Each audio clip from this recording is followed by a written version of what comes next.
ಇದ್ದಿದ್ದು ಇದ್ದ ಹಾಗೆ.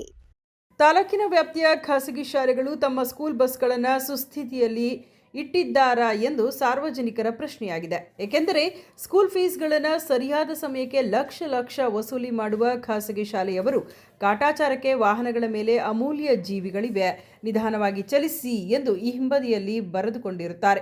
ಆದರೆ ಮಕ್ಕಳ ರಕ್ಷಣೆ ಎಂಬುದು ಬರೀ ಮಾತಾಗಿದೆ. ಸಾರಿಗೆ ಇಲಾಖೆ ಆದೇಶದಂತೆ ಯಾವುದೇ ನಿಯಮಗಳನ್ನು ಖಾಸಗಿ ಶಾಲೆಗಳು ಪಾಲಿಸುತ್ತಿಲ್ಲ.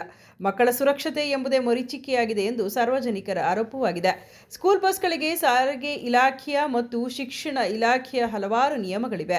ವಿಮೆ, ತೆರಿಗೆ, ಎಫ್ಸಿ, ಪರ್ಮಿಟ್, ವಾಹನದ ಸುಸ್ಥಿತಿ ಮತ್ತು ಮಕ್ಕಳ ಸುರಕ್ಷತೆಗಾಗಿ ಒಂದು ನೌಕರರನ್ನು ನೇಮಕ ಮಾಡಿಕೊಳ್ಳಬೇಕು ಎಂಬ ನಿಯಮವನ್ನು ಗಾಳಿಗೆ ತೂರಿರುವ ಖಾಸಗಿ ಶಾಲೆಯ ಆಡಳಿತ ಮಂಡಳಿ ಹಂದಿಗೂಡಿನಲ್ಲಿ ತುಂಬಿದಂತೆ ಮಕ್ಕಳನ್ನು ತುಂಬಿಕೊಂಡು ದಿನನಿತ್ಯ ತಾಲೂಕಿನ ವ್ಯಾಪ್ತಿಯಲ್ಲೇ 50ಕ್ಕೂ ಹೆಚ್ಚು ಶಾಲಾ ವಾಹನಗಳು ಸಂಚರಿಸುತ್ತವೆ.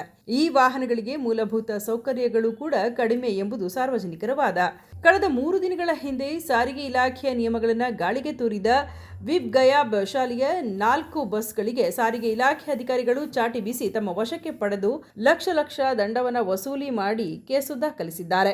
ಈ ಸಂಬಂಧ ನಾಗಮಂಗಲ ಎಆರ್ಟಿಒ ಹೊನ್ನೇಗೌಡ ಮಾತನಾಡಿ, ತಾಲೂಕಿನ ವ್ಯಾಪ್ತಿಯಲ್ಲಿ 28ಕ್ಕೂ ಹೆಚ್ಚು ಖಾಸಗಿ ಶಾಲೆಗಳಿದ್ದು ತಮ್ಮ ಸ್ಕೂಲ್ ಬಸ್ಗಳನ್ನು ಸುಸ್ಥಿತಿಯಲ್ಲಿ ಇಟ್ಟುಕೊಳ್ಳಬೇಕು. ಸಾರಿಗೆ ಇಲಾಖೆಯ ನಿಯಮವನ್ನು ಪಾಲಿಸಿ ಮಕ್ಕಳ ರಕ್ಷಣೆ ಮಾಡಬೇಕು. ಇಲ್ಲದಿದ್ದರೆ ಸಾರಿಗೆ ಇಲಾಖೆಯ ಶಾಲಾ ವಾಹನದ ನಿಯಮದಂತೆ ಕಟ್ಟುನಿಟ್ಟಿನ ಕ್ರಮ ಜರುಗಿಸಲಾಗುವುದು ಎಂದರು. ಈಗ ನಾವು ಇಲಾಖೆಗೆ ಸಂಬಂಧಪಟ್ಟಂಗೆ 1 ವರ್ಷದಿಂದನೇ ಎಲ್ಲ ಶಾಲೆಗಳಿಗೂ ಖಾಸಗಿ ಶಾಲೆಗಳಿಗೆ ನೋಟಿಸನ್ನು ಕಳಿಸಿದ್ದೀವಿ.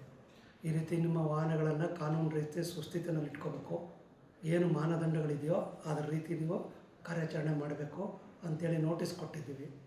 ಆದಾಗ್ಯೂ ಇತ್ತೀಚೆಗೆ ನಾನು ಬಂದಿದ್ದು ಜುಲೈಯಿಂದ ಈಚೆಗೆ ಮತ್ತೊಮ್ಮೆ ನಾನು ನೋಟಿಸ್ ಕೊಡಲಿಕ್ಕೆ ನಮ್ಮ ಇನ್ಸ್ಪೆಕ್ಟರ್ ಮೂಲಕ ನೋಟಿಸ್ಗಳನ್ನ ಜಾರಿ ಮಾಡ್ತಾಯಿದ್ದೀನಿ.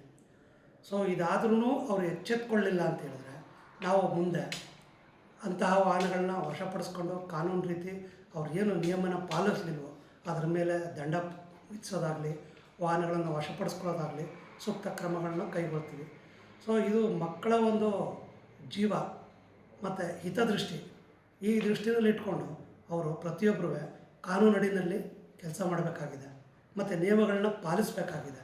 ಈ ಸಂಬಂಧ ಈಗಾಗಲೇ ಮೊನ್ನೆ ಈಗ ಒಂದು 2 ದಿವಸದ ಹಿಂದೆ ಒಂದು 4 ವಾಹನಗಳು ಯಾವುದೇ ದಾಖಲಾತಿಗಳು ಚಾಲ್ತಿ ಇದ್ದ ಕಾರಣ ಅವುಗಳನ್ನ ವಶಪಡಿಸ್ಕೊಂಡು ನಾವು ಇಲ್ಲಿ ಸುಮಾರು 2.5 ಲಕ್ಷ ರೂಪಾಯಿ ಗಂಟ ದಂಡವನ್ನು ಪಾವತಿಸಿ ವಾಹನನ ಬಿಡುಗಡೆ ಮಾಡ್ಕೊಂಡೋಗಿದ್ದಾರೆ.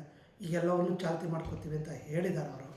ಸೊ ಹಾಗಾಗಿ ಮುಂದಿನ ದಿನಗಳಲ್ಲಿ ನಾವು ಇದನ್ನು ಕಟ್ಟುನಿಟ್ಟಾಗಿ ಹೆಚ್ಚಿನ ರೀತಿಯಲ್ಲಿ ತಪಾಸಣೆ ಮಾಡಿ ವಾಹನಗಳ ಮೇಲೆ ದಂಡವನ್ನು ವಿಧಿಸುವಂಥ ಪ್ರಕ್ರಿಯೆ ನಾವು ಮಾಡಬೇಕಾಗುತ್ತೆ. ಹಾಗಾಗಿ ದಯಮಾಡಿ ಅವ್ರುಗಳೆಲ್ಲರೂ ಎಚ್ಚೆತ್ಕೊಂಡು ತಮ್ಮ ವಾಹನಗಳನ್ನು ಕಾನೂನು ರೀತಿ ಏನಿದೆಯೋ FC ಇರ್ಬೋದು, ಇನ್ಶೂರೆನ್ಸ್ ಇರ್ಬೋದು, ಪರ್ಮಿಟ್ ಇರ್ಬೋದು, ಟ್ಯಾಕ್ಸ್ ಇರ್ಬೋದು, ಮತ್ತು ಆ ವಾಹನವನ್ನು ಚಾಲನೆ ಮಾಡುವ ಚಾಲಕನ ಲೈಸೆನ್ಸ್ ಇರ್ಬೋದು, ಇವುಗಳನ್ನೆಲ್ಲವನ್ನು ಚಾಲ್ತಿಯಲ್ಲಿ ಇಟ್ಕೊಂಡು ವಾಹನವನ್ನು ಮತ್ತು ಏನು ನಾವು ಆಸನ ಮಿತಿಯನ್ನು RC ಬುಕ್ಕಲ್ಲಿ ನಿಗದಿಪಡಿಸಿರ್ತೀವೋ ರಹದಾರಿನಲ್ಲಿ ಅದಕ್ಕಿಂತ ಹೆಚ್ಚು ಮಕ್ಕಳನ್ನು ಕೂಡ ಅವರು ಹಾಕ್ದೇ ಕ್ಲೀನಾಗಿ ಸುಸ್ಥಿತಿಯಲ್ಲಿ ಇಟ್ಕೊಂಡು ವಾಹನವನ್ನು ಸಂಚಾರ ಮಾಡಬೇಕು ಅಂತ ಈ ಮೂಲಕ ಹೇಳಲಿಕ್ಕೆ ನಾನು ಇಷ್ಟಪಡ್ತೀನಿ.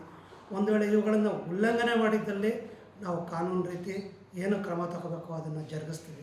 ಸುದ್ದಿ 3 ವಾಹಿನಿಯ ಹೆಚ್ಚಿನ ಮಾಹಿತಿಗಾಗಿ ಸಬ್ಸ್ಕ್ರೈಬ್ ಆಗಿ ಹಾಗೂ ಬೆಲ್ ಬಟನ್ ಒತ್ತಿ.